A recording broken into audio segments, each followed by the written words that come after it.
તમારી કુળદેવીનું નામ શું? નોકરી જતા હોય, ધંધે જતા હોય, કોઈ પણ શુભ કાર્ય કરવા જતા હોય, પહેલા આપણે મહાદેવજીના દર્શન કરીએ, કરી આપવાનું, ગ્રામ દેવતાએ નમો નમઃ. આજના વિષ્ણુ સ્વરૂપ કહેવામાં આવશે, ભગવાન વિષ્ણુ સ્વરૂપ, અને સામેની સાઈડથી બેસે કન્યા સ્વરૂપ, જે લક્ષ્મીજી સ્વરૂપ છે. એટલે લક્ષ્મી નારાયણના વિવાહ થશે, ઇન્દ્રાજી વિવાહ નહીં થતા. લક્ષ્મી નારાયણ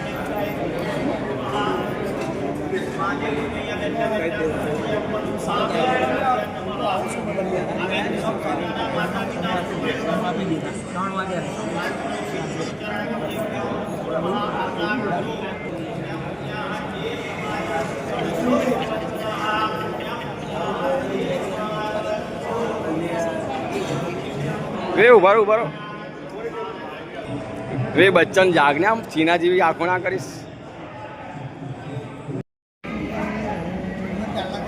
અને ભગવાન પાસે જઈએ, કોઈ પણ વ્યક્તિ પાસે જઈએ, અમારા બ્રાહ્મણમાં કહેવત છે, તમારી સ્ત્રી, બૈરી, બ્રાહ્મણ અને સાધુ લાવો ને લાવો, જેટલું આપો ને એટલું તૂટે તો પણ એમને સંતોષ થાય નહીં. એટલે કમાઈને કઈ આપવાનું તો બાજુમાં જ આપી દેવાનું. લક્ષ્મી બાજુમાં બેઠા છે. તુલસી વિવાહ જોવા ગયેલા ને, લક્ષ્મી વિવાહ થયેલા ત્યારે લક્ષ્મીજી આ બાજુ હતા. એટલે ભગવાન પાસે જઈએ, બ્રાહ્મણ પાસે જઈએ, કે આપણા ગુરુ કબીર સાહેબ મહારાજ પાસે જઈએ ને, એ પાસે જવાનું તો આવા ખુલ્લા હાથે જવાનું. ભગવાનને આજે પ્રાર્થના કરી આપવાની, આ બધા જ આશીર્વાદ પ્રાપ્ત કરવાના.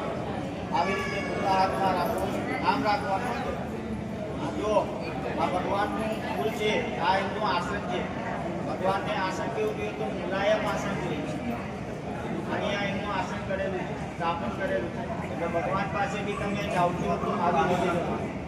ગુરુ પાસે જાઓ, ગુરુને પણ ફૂલ ચડાવો, પુષ્પની માળા ચડાવો, તો આવી રીતે ચડાવવાનું. આ બે આંગળીનો ઉપયોગ કરવાનો, આંગળીનો ઉપયોગ કરતા નહીં. પહેલી આંગળી અને છેલ્લી આંગળી આજે છોડી દેવાની.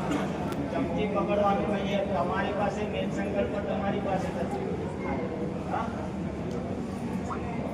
તો આ જ આંગળીનો ઉપયોગ કરવાનો, આ પહેલી આંગળી અને છેલ્લી આંગળીનો ઉપયોગ કરવાનો.